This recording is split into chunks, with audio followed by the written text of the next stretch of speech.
Life is full of chaos, struggles, unexpected challenges, and in the midst of it all, many people feel lost, drifting through life without clear direction. But what if there were rules, guidelines that could help you take control, create meaning, and build a life of strength and purpose? That's exactly what 12 Rules for Life by Jordan Peterson provides. These are not just abstract ideas. They are practical, battle-tested principles designed to help you navigate life's complexities with discipline and resilience. Why do we need rules for life? Today, we often hear advice like, follow your heart, do what feels right, live in the moment. But what happens when the moment is hard? What happens when life is unfair, painful, or confusing? Peterson argues that in a world of chaos, rules bring order. They give you a structure to rely on, so that even when things fall apart, you don't. Each of these 12 rules is a blueprint for living with responsibility, strength, and meaning. And by following them, you can transform not just your mindset, but your entire life. The core message: responsibility over comfort. If there's one lesson that runs through this book, it's this: take responsibility for your life. No more blaming others. No more waiting for things to magically improve. Stand up, take control, and build the future you want. By the end of this audiobook, you'll have both the mindset and the tools to take full responsibility for your life. So, if you're ready, hit the subscribe button and let's dive in. Rule 1. Stand up straight with your shoulders back. Imagine two people walking into a room. The first person enters with their head down, shoulders slumped, avoiding eye contact. They move cautiously, as if they don't want to be noticed, and when they speak, their voice is uncertain, barely above a whisper. The second person walks in with their shoulders back, head held high, making eye contact with those around them. They move with purpose, and when they speak, their voice is clear and steady. Now, which of these two people do you think commands more respect? Which one looks more capable, more confident, more in control of their life? The answer is obvious. This is what Jordan Peterson means when he tells us to stand up straight with our shoulders back. It may sound simple, even trivial, but it's one of the most powerful things you can do to change the way you see yourself and the way the world sees you. Because your posture doesn't just reflect your mindset, it creates it. To understand why this is so important, Peterson turns to an unexpected example: lobsters. Lobsters, just like humans, exist in social hierarchies. When two lobsters fight over territory, the one that wins doesn't just gain control of the space. It undergoes a biological transformation.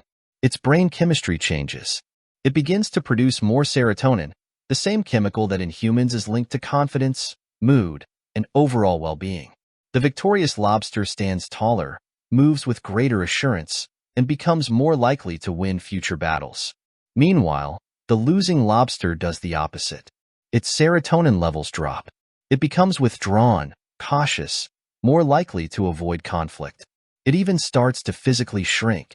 And here's where it gets interesting. If you take that defeated lobster and artificially boost its serotonin levels, making it feel like a winner, it will start acting like one. It will straighten up, become more aggressive, and start winning fights it would have otherwise lost. Now, what does this have to do with you? Everything. Like lobsters, humans operate in social hierarchies. In every room you enter, whether it's a business meeting, a social gathering, or even a casual conversation, unspoken signals determine who holds power and who doesn't. These signals aren't just about money or status. They are about how you carry yourself, the way you walk, the way you stand, the way you project your presence. If you move through the world hunched over, looking down, speaking hesitantly, you send a message to yourself and to others that you are unsure, insecure, and weak. And people will treat you accordingly. But if you stand tall, shoulders back, head high, you send a different message. I am strong. I am capable. I belong here. And here's the incredible thing. Just like with the lobster, even if you don't feel confident at first, adopting a strong posture actually makes you feel more confident. Your brain picks up on the signals your body is sending, and it starts producing the chemicals that reinforce that feeling. This isn't just psychology, it's biology. Studies show that people who carry themselves with confidence experience real chemical changes in their bodies. Their serotonin levels rise, making them feel more assertive and resilient. Meanwhile, their cortisol, the stress hormone, drops, reducing anxiety and fear. In other words, the way you carry yourself literally changes the way you feel inside. Think about a moment in your life when you felt small, overlooked, or powerless. Maybe it was in a classroom, a job interview, a social setting where you didn't quite fit in. How did you hold yourself in that moment? Did you make yourself smaller, retreating into the background? Did your body language reflect your insecurity?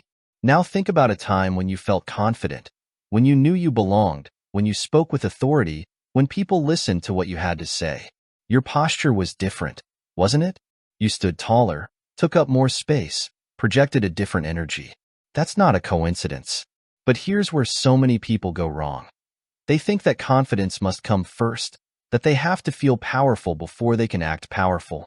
But the truth is the opposite. The action comes first, and the feeling follows. So if you're waiting for confidence to magically appear before you start carrying yourself with strength, you're doing it backward. The simple act of standing up straight, shoulders back, head high will create the confidence you've been looking for. Starting today, I challenge you to pay attention to how you carry yourself. The next time you walk into a room, notice your posture. Are you standing tall, or are you shrinking into yourself? The next time you speak to someone, are you making eye contact, or are you looking down? The next time you're faced with a challenge, are you slumping under the weight of it, or are you squaring your shoulders and facing it head-on? And when you feel fear, when you feel doubt, when you feel like life is too much, remember this. Act as if you are strong, and you will become strong. Because life will test you. It will throw challenges your way. And when it does, you can either stand tall and face them, or you can collapse under their weight. The choice is yours. Rule 2.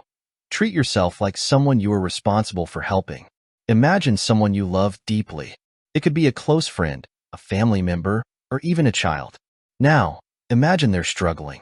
Maybe they're sick, exhausted, or feeling lost. If they came to you for help, what would you do? You would encourage them to rest, to take care of themselves, to seek help if needed. You wouldn't let them neglect their health or spiral into self-destruction.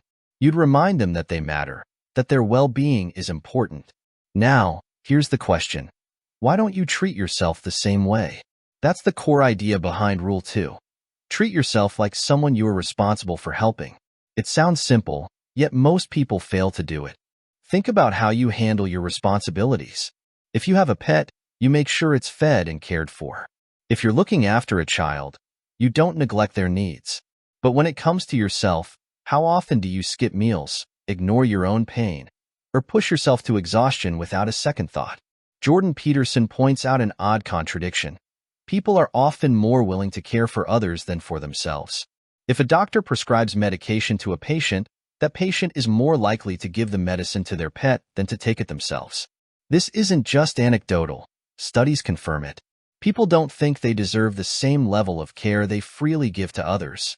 But why? Why do so many people neglect their own well-being? Peterson argues that part of the reason is self-contempt. Deep down, many people believe they aren't worthy of care. They see their own flaws, their failures, their past mistakes, and judge themselves more harshly than they judge anyone else. They think, I don't deserve kindness. I don't deserve rest. I don't deserve to be treated well. But that thinking is flawed. No one is perfect. No one is free from mistakes. Yet, if you had a friend who was struggling, would you tell them, you don't deserve to be happy? Of course not. So why do you say it to yourself? Think about what happens when you don't take care of yourself. If you're constantly exhausted, unhealthy, and mentally drained, can you truly be there for the people who rely on you? If you're a parent, your children need you to be strong. If you're in a relationship, your partner needs you to be stable. If you have dreams, they require you to be mentally and physically capable of pursuing them. Neglecting yourself doesn't just hurt you. It hurts everyone around you. This rule isn't about selfishness. It's about recognizing that your well-being matters. Just like you would take care of someone else, you have a responsibility to take care of yourself. So how do you start treating yourself like someone you're responsible for helping? First, pay attention to how you speak to yourself. If a friend made a mistake, you wouldn't call them worthless. You wouldn't tear them down. So why do you do that to yourself? Start replacing self-criticism with the kind of advice and encouragement you'd give to someone else. Next, prioritize your health. If someone you cared about was neglecting their health, you'd tell them to eat better, exercise, and get enough sleep. You'd remind them that taking care of their body isn't optional, it's necessary. Treat yourself with the same level of concern. And finally, respect your own time and energy. If a friend was overwhelmed, you'd tell them to take a break, to say no to things that drain them, to create boundaries. Do the same for yourself. Don't overcommit. Don't let people take advantage of your time. Your life matters, and it deserves to be protected. Imagine what your life would look like if you treated yourself with the same care you show to others. If you spoke to yourself with kindness instead of criticism.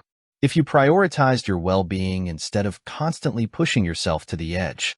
This isn't about indulgence. It's not about avoiding responsibility or being selfish. It's about recognizing that you matter. If you wouldn't let someone you love suffer needlessly, then don't let yourself suffer needlessly either. Because if you don't take care of yourself, who will? Rule 3. Make friends with people who want the best for you. Think about the 5 people you spend the most time with. Are they lifting you up, pushing you to grow, encouraging your success? Or are they holding you back, feeding negativity into your life, and keeping you stuck? Jordan Peterson's 3rd rule challenges us to take a hard look at our relationships. Who we surround ourselves with shapes who we become. If you want to build a better life, you need to make friends with people who genuinely want the best for you. We all like to think of ourselves as independent. We believe we make our own choices, shape our own destinies, and determine our own paths.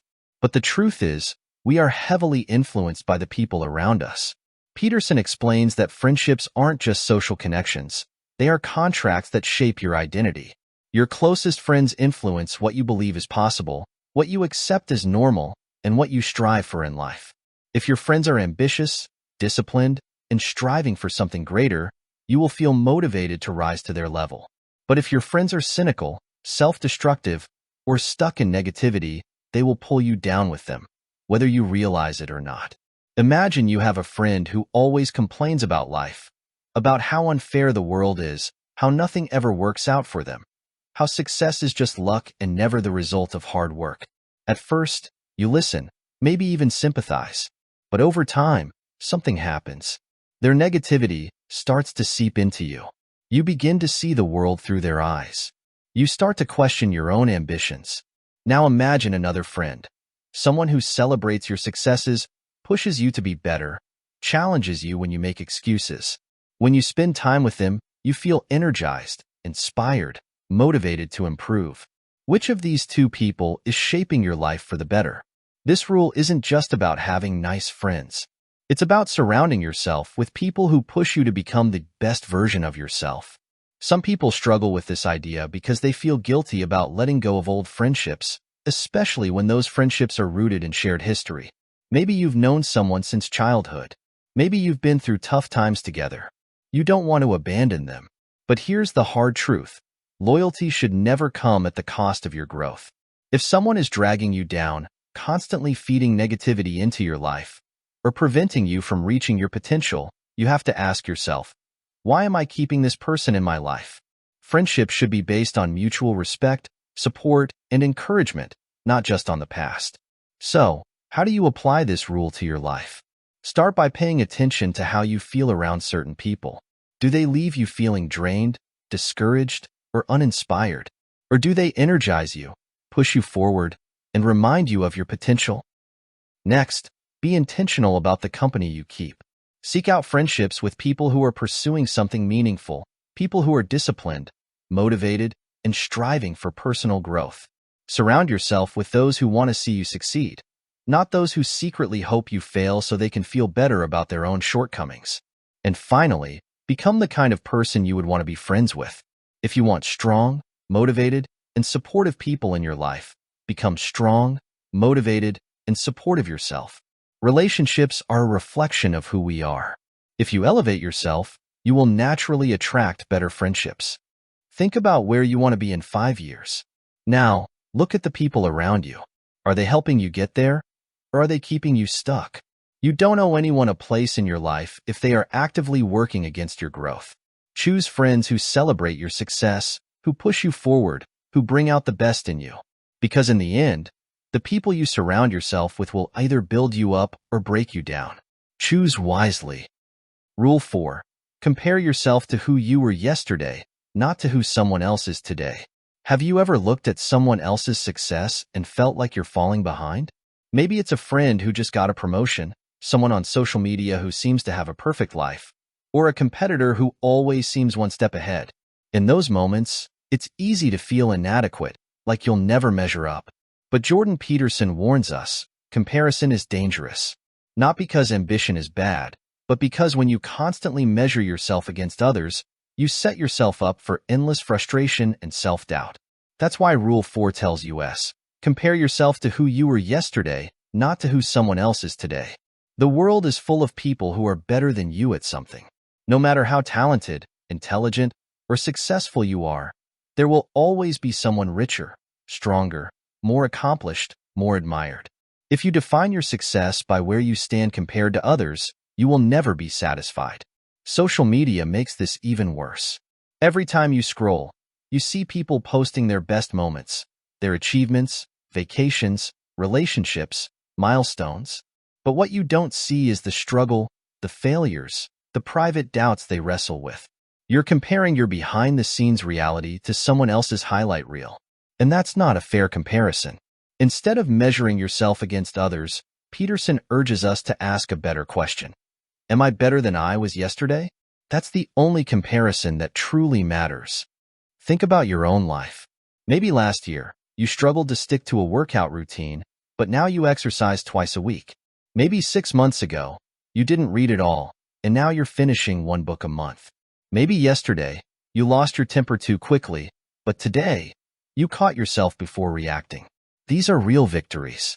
They might not seem impressive when compared to the achievements of others, but they are progress. Growth isn't about being the best in the world.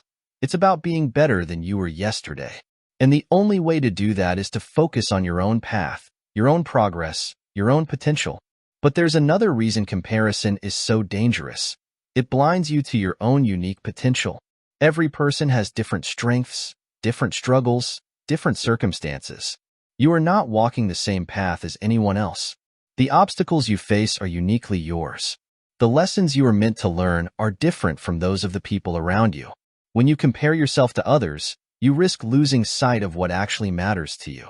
You start chasing goals that aren't even your own, trying to live up to expectations that were never meant for you. Instead, Peterson tells us to set our own goals based on our own values. Instead of asking, how do I measure up to other people? Ask, how can I improve my own life? So, how do you apply this rule to your life? Start by keeping track of your progress. Instead of measuring yourself against other people, measure yourself against your past self. Write down your goals. Track small improvements. Look at where you were 6 months ago, a year ago, 5 years ago. You will see growth, even if it's slow, even if it's not perfect. Next, be intentional about what you strive for. Don't chase someone else's dream. What actually matters to you? What areas of your life do you want to improve? Set goals that align with who you are, not who the world expects you to be. And finally, be patient with yourself. Growth takes time. You won't change overnight. But if you commit to improving a little bit each day, those small changes will add up in ways you never imagined. Think about where you were a year ago. Now think about where you could be a year from now. The only thing that matters is that you keep moving forward. Forget the comparison game. Stop worrying about what other people are doing. Focus on your own journey, your own growth, your own potential. Because when you measure success this way, you can never lose. Rule 5. Do not let your children do anything that makes you dislike them. Raising a child is one of the most profound responsibilities a person can have. Parents shape the future by shaping their children. But parenting isn't just about love and support. It's also about setting boundaries, enforcing discipline, and preparing children for the real world. Jordan Peterson's 5th rule is clear. Do not let your children do anything that makes you dislike them. At first glance, this might seem harsh. But if you look deeper, you'll see that this rule isn't about controlling children. It's about teaching them how to behave in a way that benefits both them and society. Because if a child grows up without discipline, they won't just be difficult for their parents. they will be difficult for everyone around them, including themselves. Many parents today struggle with discipline. They want to be kind, loving, and supportive, but they fear being too strict or controlling. Some believe that setting rules will stifle a child's creativity, while others are simply too exhausted to enforce boundaries. But Peterson argues that failing to discipline a child is one of the worst mistakes a parent can make. Why? Because the world is full of rules. Society doesn't tolerate selfishness, rudeness, or irresponsibility. If a child isn't taught how to behave properly at home, they will learn the hard way, through rejection, failure, and conflict with the world around them. A child who is never corrected at home will be corrected by society, and that correction will be far less forgiving. Imagine a child who has never been taught basic manners. They interrupt conversations, throw tantrums when they don't get their way, and refuse to share or cooperate. At home, their parents tolerate it. But at school, other children start avoiding them. Teachers become frustrated. As they grow older, they struggle to make friends, keep jobs, or maintain relationships. This isn't cruelty, it's reality. People don't want to be around someone who is selfish, impulsive, or difficult.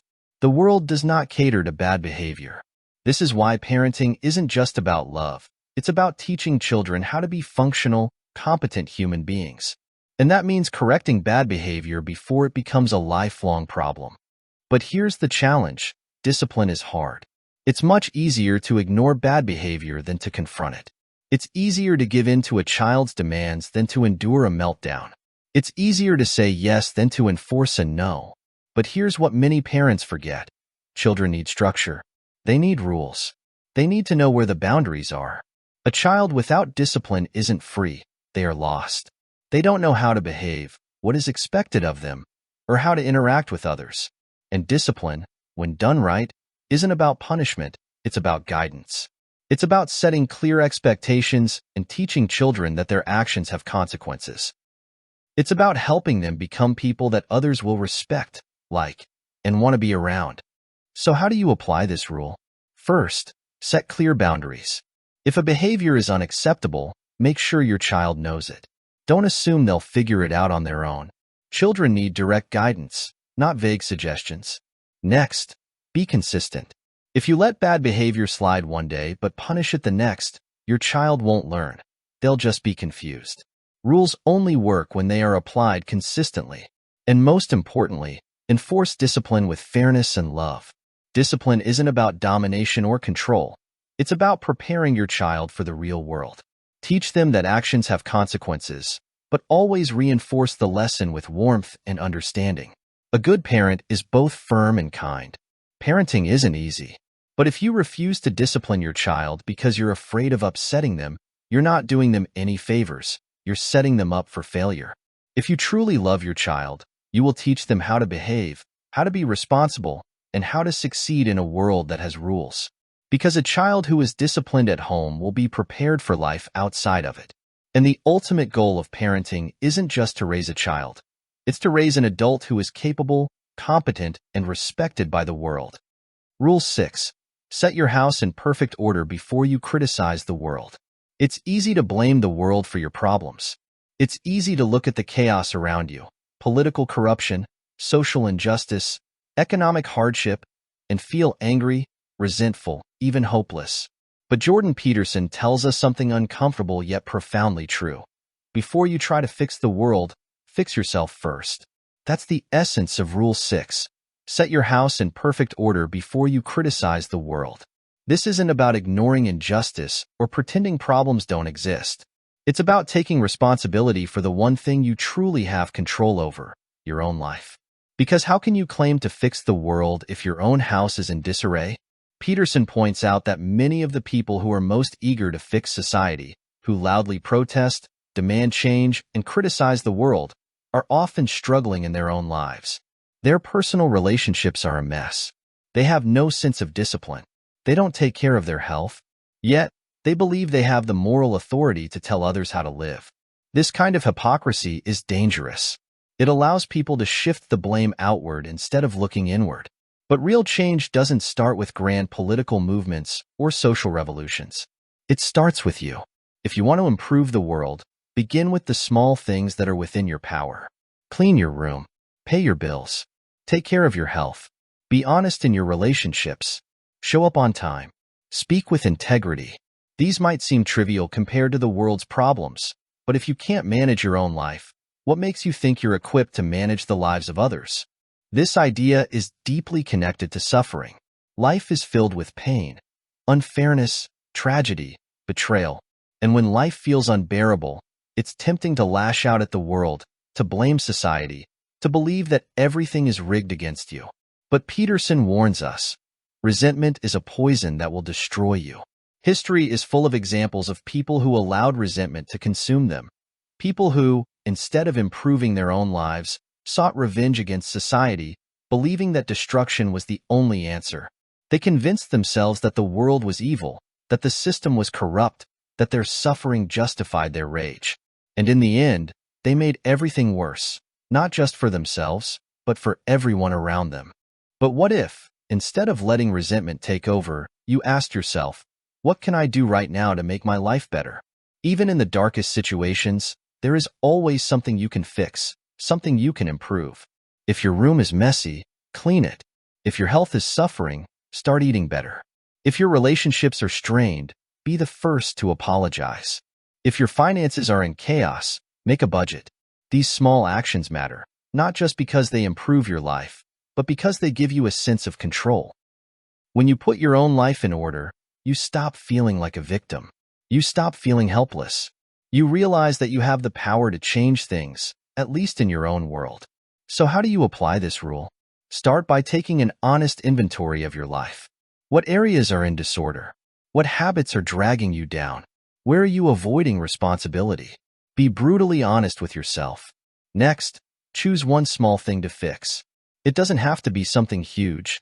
Maybe it's organizing your desk, committing to a regular sleep schedule, or having a difficult but necessary conversation. Once you've improved that, move on to the next thing. And most importantly, stop blaming the world for your problems. The world is flawed, yes, but blaming it won't help you. The only thing that will help is taking action, fixing what you can, improving what's within your control, and setting your own life in order.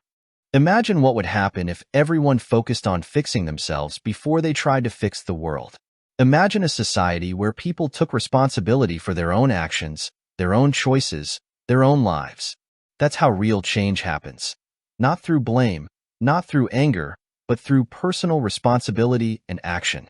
So before you criticize the world, take a step back and ask yourself, have I set my own house in order? Because that's where true power begins. Rule 7. Pursue what is meaningful, not what is expedient. What do you want most in life?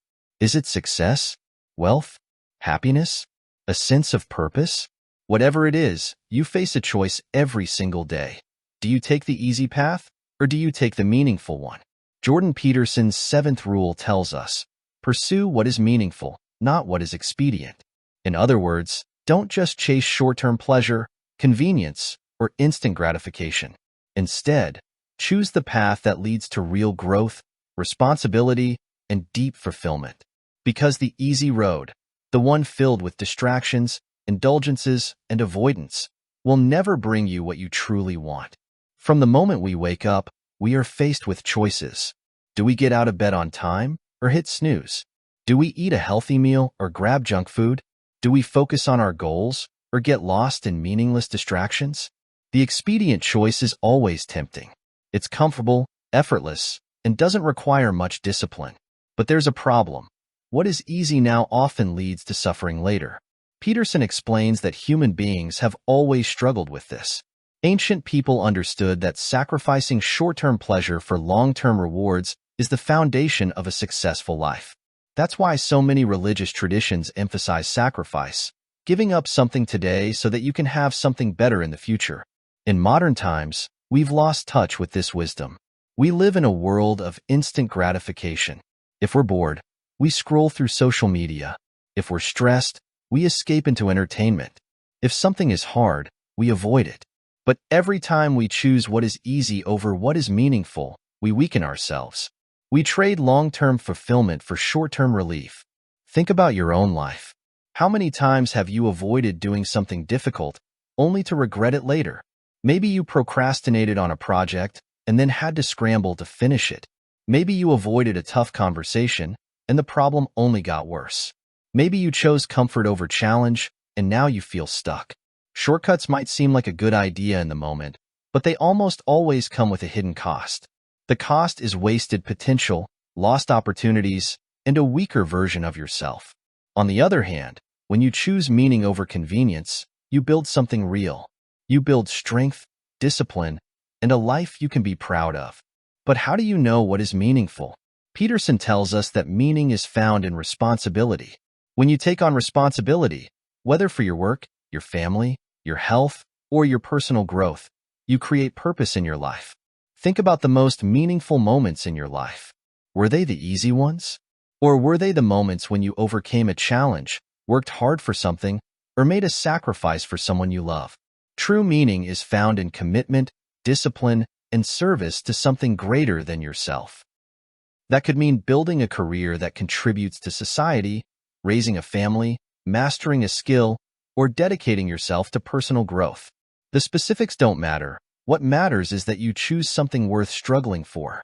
So how do you apply this rule to your life? Start by paying attention to your daily choices. When faced with a decision, ask yourself, am I doing this because it's easy or because it's meaningful? If the answer is because it's easy, stop and reconsider. Next, embrace sacrifice. If you want to build something meaningful, you have to give up certain comforts. If you want a strong body, you must sacrifice laziness.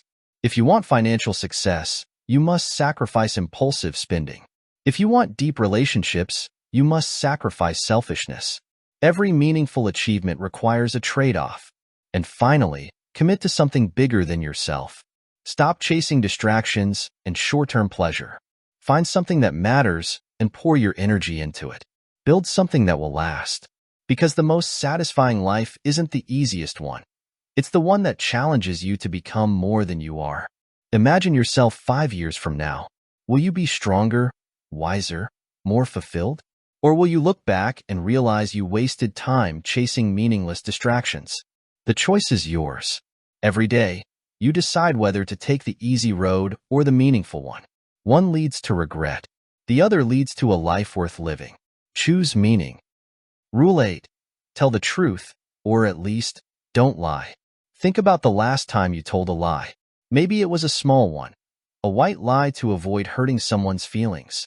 Maybe it was something bigger, a lie that concealed a mistake, a failure, or a truth you were afraid to face. We lie all the time, to others, to ourselves, to the world. Sometimes we lie out of fear, sometimes out of convenience. But Jordan Peterson warns us, every lie weakens us. Every time we choose falsehood over truth, we build a life that is fragile, unstable, and filled with deception. That's why Rule 8 tells us, tell the truth, or at least, don't lie. Telling the truth isn't just about being honest with others. It's about being honest with yourself. How many times have you avoided facing a painful reality? Maybe you told yourself that a bad relationship wasn't really that bad. Maybe you pretended you were happy in a job you hated. Maybe you convinced yourself that a bad habit wasn't really a problem. But deep down, you knew. You knew something was wrong. You knew the truth, but you chose to ignore it. And what happened? Did avoiding the truth make things better? Or did it allow the problem to grow, until one day it became too big to ignore? Peterson explains that lies trap us. They create a false reality, a world that isn't built on solid ground. And the more lies we tell, the more fragile our world becomes. Imagine building a house on a foundation of sand. At first, everything seems fine. The walls stand, the roof holds. But over time, cracks appear. The structure becomes unstable. And one day, when a storm comes, the whole thing collapses. That's what happens when you build your life on lies. But when you tell the truth, even when it's painful, you build something real. You create a life that is strong, stable, and unshakable. Because truth is the foundation of strength.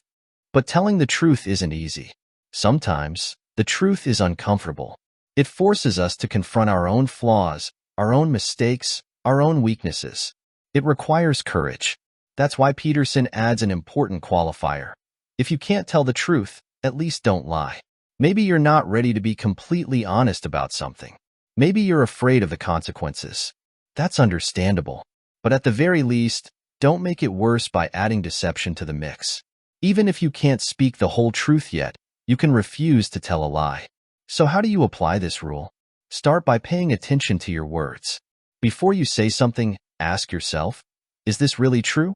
If it's not, don't say it. Even small lies chip away at your integrity. Next, be honest with yourself. Look at your life, your relationships, your habits, your choices.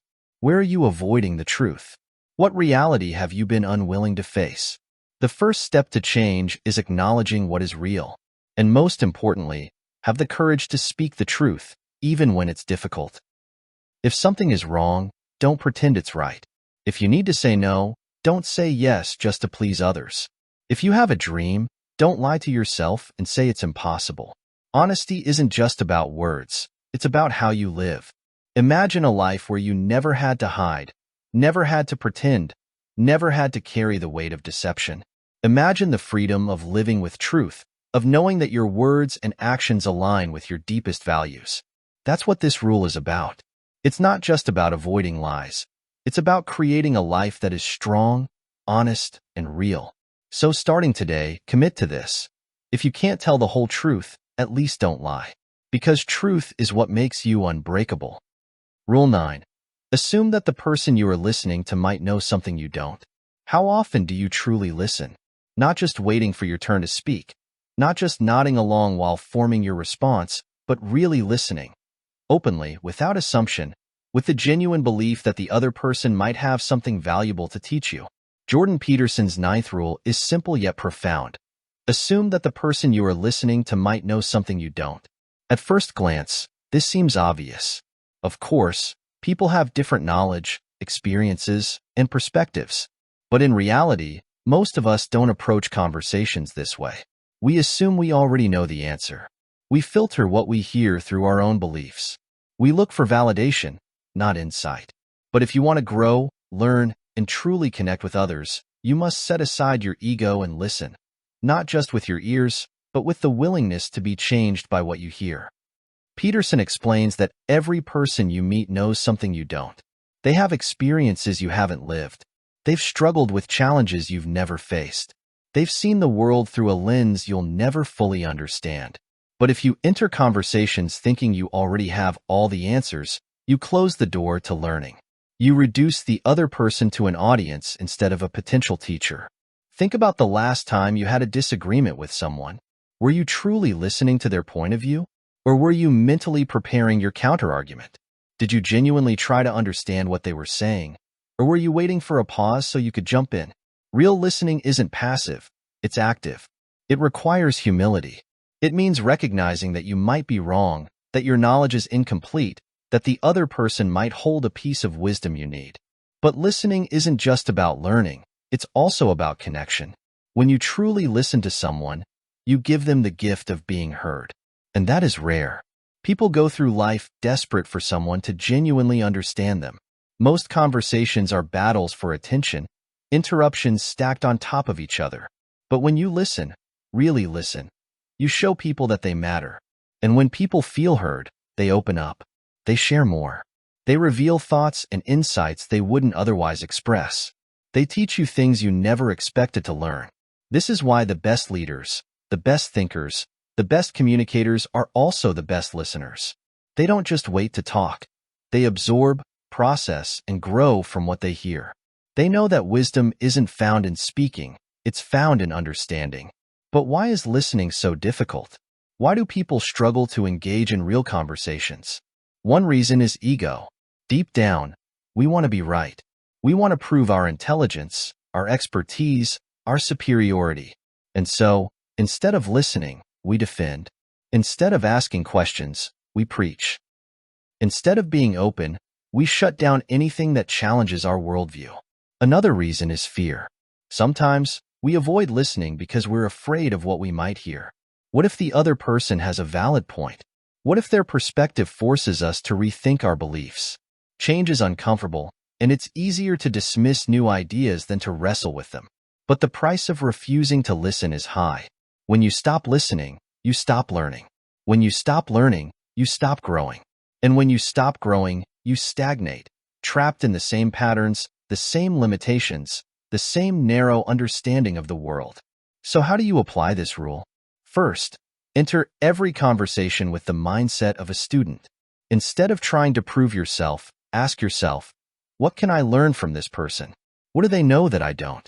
Even if you disagree with them, they still have something to teach you, even if it's just a deeper understanding of their perspective. Next, practice deep listening. That means putting your phone down, making eye contact, absorbing their words instead of planning your next response.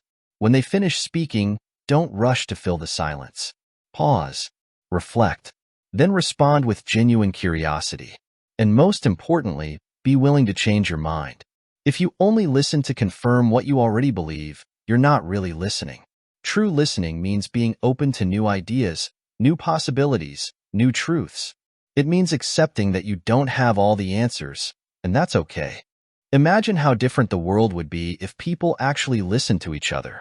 If instead of shouting, debating, and dismissing, we took the time to understand. Imagine how different your life could be if you approached every conversation as an opportunity to learn, to grow, to connect. Because the smartest person in the room isn't always the one speaking the most. Sometimes, it's the one listening. Rule 10. Be precise in your speech. Have you ever felt misunderstood? Have you ever struggled to explain what you really mean, only to watch a conversation spiral into confusion, frustration, or even conflict? Words shape reality.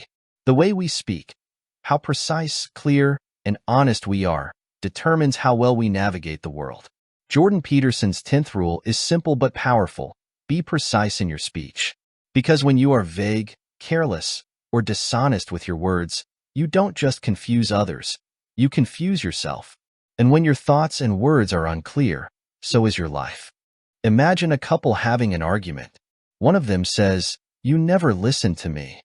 The other responds, "What are you talking about? I listen all the time." The fight escalates, both sides feeling misunderstood. Now imagine a different approach. Instead of a vague accusation, one person says, "I felt hurt when I was telling you about my day, and you didn't look up from your phone. It made me feel like I wasn't important." That's precise speech. It identifies the exact problem instead of throwing out a broad, emotional statement. It gives the other person something concrete to respond to, making it easier to solve the problem instead of just fighting about it. Peterson explains that when people speak vaguely, it's often because they're avoiding something. Maybe they don't want to face a difficult truth. Maybe they're afraid of conflict. Maybe they don't even fully understand their own thoughts. So instead of being direct, they use ambiguous, imprecise language. But vague speech leads to vague thinking. And vague thinking leads to chaos. If you don't clearly define what's wrong in your life, how can you fix it? If you don't clearly state what you want, how will you ever get it? If you don't say exactly what you mean, how will people ever understand you? But precise speech isn't just about being clear with others. It's about being clear with yourself. Think about a time when you felt overwhelmed, lost, or anxious. Chances are, your thoughts were scattered, unclear, hard to pin down. You knew something was wrong, but you couldn't quite put it into words. That's because our emotions are messy. They are raw, unshaped, undefined, until we put them into language. When you force yourself to be precise, to say exactly what you're feeling, exactly what's wrong, exactly what needs to change, you take something chaotic and give it structure, clarity, and direction. So how do you apply this rule? First, pay attention to your words. Are you being clear, or are you leaving things vague? Are you addressing the real issue, or are you dancing around it? The more precise you are, the more powerful your speech becomes. Next, define your problems as clearly as possible. If something in your life isn't working, don't just say, "I feel stuck." Ask yourself, why? What exactly is making me feel this way? What needs to change? The clearer the problem, the clearer the solution. And finally, be honest. Precision isn't just about clarity, it's about truth. If something is wrong, say it. If something needs to change, state it. If you have a need, express it. Hiding behind vague words only delays the solution. Imagine how different your life would be if you spoke with complete clarity, honesty, and precision. Imagine how much less confusion, frustration, and misunderstanding you would face if every word you spoke was chosen carefully, if every conversation was a chance to create order instead of more chaos. Because words are powerful. When you speak clearly, you think clearly. When you think clearly, you act effectively. And when you act effectively, you create a better life. Rule 11. Do not bother children when they are skateboarding. Picture a group of kids skateboarding at a public park. They push themselves to the edge, jumping off railings, attempting risky tricks, falling, scraping their knees, and getting back up to try again. To the average person, this might look reckless, even dangerous. Some might say, why are they doing this? They could get hurt. But Jordan Peterson argues that this is exactly why they must do it. Rule 11 tells us, do not bother children when they are skateboarding. This rule isn't just about skateboarding. It's about risk, resilience, and the need for challenge. It's about why people, especially young people, must be allowed to take risks, to struggle, and to push their limits. Because if they don't, they will never grow into strong, capable individuals. Society today is obsessed with safety. Parents cushion their children from every possible danger. Schools remove playground equipment to prevent injuries. Rules and regulations are put in place to minimize risk at every turn. But Peterson warns that overprotecting people does not make them safer, it makes them weaker. When children are shielded from every challenge, they never learn how to handle real danger, real setbacks, or real pain. They grow up fragile, unable to cope with hardship. And the world is full of hardship. If they don't learn how to navigate risk when they're young, how will they handle the risks of adulthood? Think about your own life. What were the moments that truly shaped you? Were they the times when everything was easy? Or were they the moments when you were tested, when you faced difficulty, when you failed, when you were forced to adapt and overcome? Strength isn't built through comfort. It's built through resistance. Peterson explains that boys, in particular, need challenge. They need competition. They need the freedom to explore their physical limits. If they aren't allowed to test their strength, to take risks and push against boundaries, they will become passive, weak, and resentful. But this applies to everyone. Strength, physical, mental, emotional, is developed by pushing past fear and embracing challenge. If we remove all risk, we remove the very experiences that forge resilience. But today, many people fear risk. They want safety, comfort, predictability. They avoid anything that feels uncertain or uncomfortable. And in doing so, they rob themselves of the very things that lead to growth. Peterson warns that this mindset is dangerous. A society that overprotects its citizens, that discourages risk, that tells people they should never struggle, is a society that creates weak, dependent individuals. And weak individuals cannot thrive. If you want to live a full, meaningful life, you must be willing to take risks. You must be willing to fail. You must be willing to fall, scrape your knees, and get back up again. So how do you apply this rule? First, stop avoiding discomfort.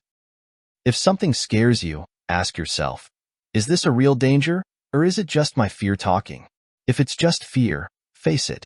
Push through it. Growth is on the other side. Next, allow others to take risks too. If you're a parent, let your children test their limits. If you're a leader, don't shield your team from challenges. Let them struggle and grow. Strength is not given. It is earned. And finally, embrace the idea that hardship is necessary. Life will knock you down. You will fail. You will face setbacks. But these moments are what shape you. They are what make you resilient. And if you never take risks, you will never know what you're truly capable of. Imagine a world where no one took risks, where no one tested their limits, where no one ever failed. It would be a world without innovation, without courage, without greatness. But now, imagine a world where people faced their fears, where they pushed past limits, where they embraced challenge instead of avoiding it. That is the world of the strong. That is the world of the resilient. That is the world of those who refuse to be controlled by fear. Which world do you want to live in? Rule 12. Pet a cat when you encounter one on the street. Life is hard. No matter who you are, no matter how much discipline, strength, or resilience you build, there will be moments of suffering. Some small, some unbearable. A loved one gets sick. A dream falls apart. You lose something or someone you thought you couldn't live without. In those moments, when pain feels overwhelming, what do?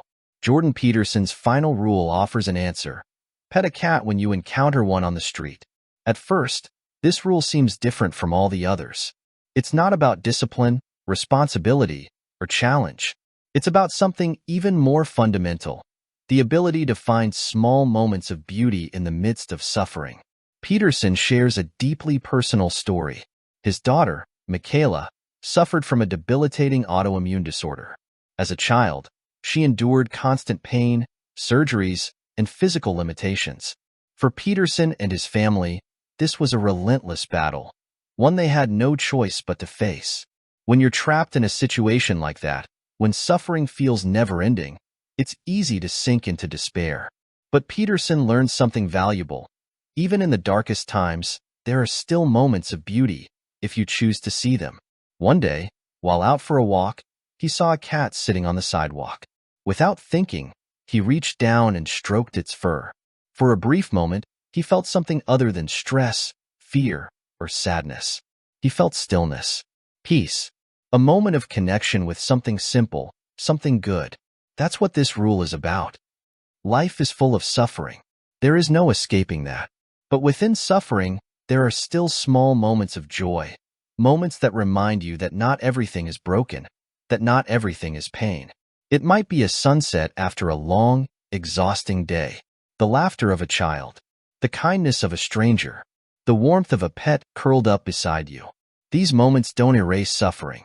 They don't fix everything, but they offer something just as important, a reminder that beauty still exists, that life is still worth living, even in the hardest times.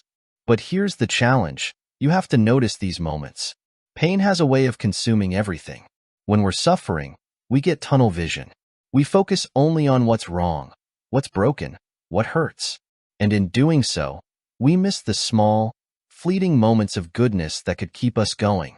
Peterson tells us that training yourself to see these moments is a discipline. It requires effort. It requires presence. It requires the willingness to stop, even in the middle of hardship, and say, wait, there is something good here, even now? So how do you apply this rule? First, slow down. When life is difficult, your mind will want to race ahead, worrying, obsessing, overthinking. But sometimes, the only way to find peace is to stop and notice what's right in front of you. Next, look for small moments of beauty. They won't always be obvious. Some days, they might feel impossible to find, but they are there, if you train yourself to see them. And finally, allow yourself to experience joy, even when things aren't perfect. You don't have to wait until all your problems are solved to enjoy life. You can still laugh, still feel love, still appreciate a quiet moment. Because even in the midst of suffering, life is not only suffering. Imagine walking through life carrying a heavy burden. Your back aches, your legs tremble, your heart is tired.